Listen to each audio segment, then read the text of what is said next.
On revient sur la voiture donc. Et alors là, le pire des cas, le pire des scénarios, c'est quand donc là voilà le câblage où est-ce qu'il termine sa course. Et là on est directement où se trouve le calculateur moteur entre autres. Donc à partir de là, si vraiment vous êtes dans le cas le plus critique ou ça fait longtemps que vous aviez quelques symptômes hormis le voyant moteur capteur lambda, c'est plus compliqué parce que moi ça va être bon parce que j'avais pas ces symptômes. Mais il y en a, c'est tellement critique que le calculateur a baigné dans l'huile en fait. Donc moi, je l'ai débranché.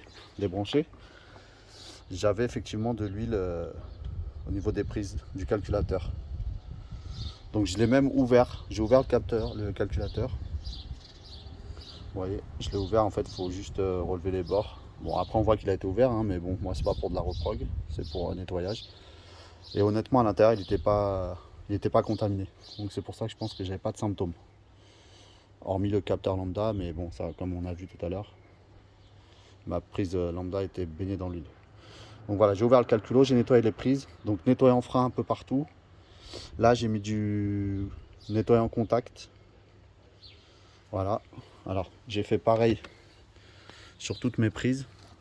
Nettoyant contact. Alors ça c'est vraiment, voilà, c'est une des prises du calculateur. Là on voit c'est imbibé d'huile. Hein. Je nettoie vraiment à fond, mais c'est imbibé d'huile. Et puis là pareil, ça baignait dans l'huile. Donc voilà, on les nettoie toutes. Moi j'ai un compresseur hein, pour souffler tout ça. Voilà, on nettoie, on sèche, on nettoie au maximum. On repasse du nettoyant contact. Je vais en profiter pour passer un coup de Frametto sur le socle de la batterie. Frametto autre, hein, anti-rouille. Vu qu'il est, bon, il est surtout poussiéreux, mais il est un tout petit peu piqué. Donc je vais en profiter pour lui passer un petit traitement anti-rouille. Et puis voilà. Hein. Donc ensuite, après avoir tout nettoyé, tout séché, j'ai racheté du scotch isolant que je vais remettre après. Ce qu'il faut faire pour être tranquille. Alors dans un premier temps, c'est changer le contacteur électroaimant de l'arbre à cam, du capteur arbre à cam. Il y a une nouvelle référence. Donc là, moi, c'était la référence A111 061 0077. Et il y a une nouvelle référence chez Mercedes ou autre. De mémoire, c'est le 0177 avant. Il me semble. En tout cas, il y a une nouvelle référence. Alors, c'est censé moins fuir, mais je pense qu'à terme, ça fuira quand même. Donc, changer le capteur, moi, je l'ai commandé. Et ensuite, on commande une nouvelle prise, en fait. En gros, cette prise-là, elle était coincée, enfin, mise avec les autres câbles. Il existe une solution après-vente, à savoir, on rebranche une petite dérivation étanche, censée être étanche. Donc c'est même une solution proposée par Mercedes, mais on la trouve aussi dans le commerce sur les sites spécialisés.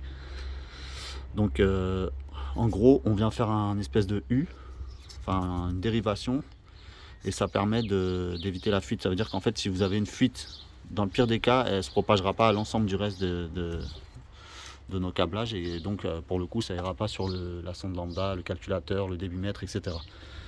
Parce qu'il peut y avoir d'autres éléments. Donc voilà, donc un petit câblage, je vous mettrai la référence dans le commentaire. Il y a une nouvelle référence qui va bien, et puis je vous mettrai aussi la référence du capteur d'arbre à cam. Pardon. Voilà. Donc moi je vais remonter tout ça. Par contre, il faut vraiment bien sécher, bien souffler, bien essuyer.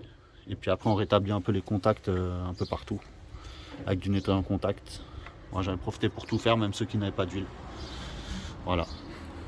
Bon, je vous referai un essai quand tout sera remis et remonté. Voilà, j'espère que cette vidéo vous a plu. Je suis pas un pro, je suis pas un spécialiste, c'est juste pour donner l'astuce. Moi c'est un véhicule que j'ai acheté tout récemment et j'étais pas du tout au courant de ce problème. Donc pensez à y jeter un œil avant que ce soit trop tard en fait. Parce qu'après il faut savoir si le calculateur est touché. Il paraît que le calculateur il est quasiment introuvable. Je sais même plus si Mercedes sont en mesure de le proposer. Et après ça va vous coûter vraiment une fortune. Hein. Vraiment aussi cher que l'auto sûrement. Donc autant faire attention, autant prévenir que guérir. Il y a une solution, alors je ne sais pas si ça évite totalement ce problème, mais en tout cas ça va le diminuer. Donc voilà, je vous mettrai les références. Allez, au revoir.